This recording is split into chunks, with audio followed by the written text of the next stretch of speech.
Welcome back to Through the Waves. This episode deals with living inside the threshold. There comes a point in severe withdrawal where struggle is no longer defined by individual symptoms. It's defined by territory. Not geography, but the amount of life the nervous system will permit. At first, the changes are subtle. You begin editing your days, a shorter trip, a quieter room, a postponed conversation. Each decision feels temporary, practical, almost invisible. You tell yourself, it's just until things settle.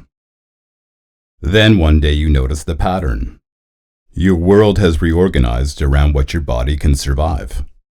This isn't dramatic retreat, it's compression. The perimeter of tolerable experience pulls inward until daily life takes place inside a carefully measured boundary. Not because you stopped wanting more, but because the system started rejecting overload faster than you could absorb it. This is threshold collapse. The buffering layer that once softened stimulation is thin or missing. Sensory input lands raw. Emotional demand lands heavy. Decisions making consumes energy it didn't used to require. The brain is processing everything at full intensity, without the filters that normally keep experience manageable. Nothing feels neutral. Even small tasks carry a psychological cost. A conversation isn't just social. It's cognitive processing, emotional interpretation, sound exposure, and performance pressure happening at once. The nervous system treats that bundle as exertion. And in the body, already running at deficit, exertion has consequences. So the brain starts budgeting. You begin choosing environments like a person rationing oxygen. Certain lights are safer. Certain food provoke less reaction. Certain hours of the day feel marginally more stable. These choices aren't preferences anymore. They're load management. From the outside, it can resemble fragility. From the inside, it's perception engineering. The system is identifying which variables it can tolerate and eliminating the rest. There is a biological reason for this narrowing. Chronic stress signaling drains metabolic reserves.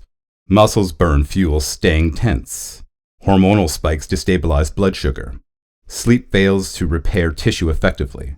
Digestion extracts energy inefficiently. The body is operating in high consumption mode with limited recovery.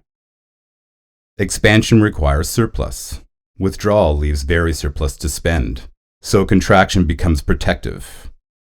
This is where misunderstanding often causes damage. People push themselves to prove they're still capable. They override warning signals in an attempt to reclaim identity. The nervous system responds by escalating symptoms. Not out of spite, but because the load exceeded capacity. The backlash reinforces fear. The lesson the brain learns is simple. Even if it's painful, expansion equals danger. This is how the perimeter tightens further.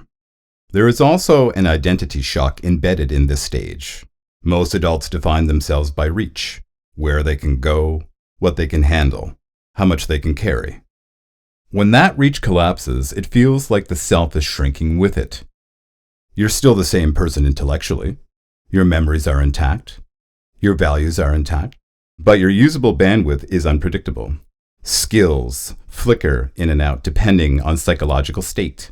Competence becomes conditional. That instability is disorienting. Grief shows up here, and it isn't melodramatic grief, it's structural. You are watching the operating range of your life contract in real time, and there is no cultural language that prepares people for that experience. Inside this contraction, though, something is critically happening. The nervous system is building a map. It's identifying pockets of safety where activation does not spiral. Those pockets may be small, but they are reliable. Reliability is the seed of recovery. The brain begins anchoring the conditions that don't punish it. Stability comes before expansion. Once stability exists, even in narrow bands, the system can experiment. Slightly more sound, slightly more movement, slightly longer exposure. These increments look insignificant from the outside, but neurologically they are data. Each tolerable exposure updates the prediction model.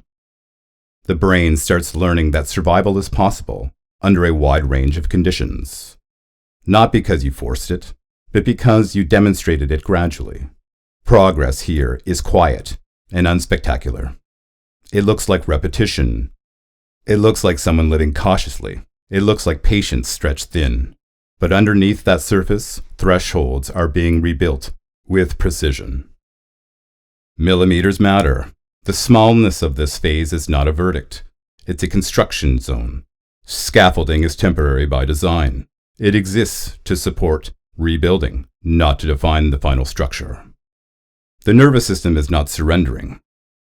It is conserving strength long enough to widen the world again.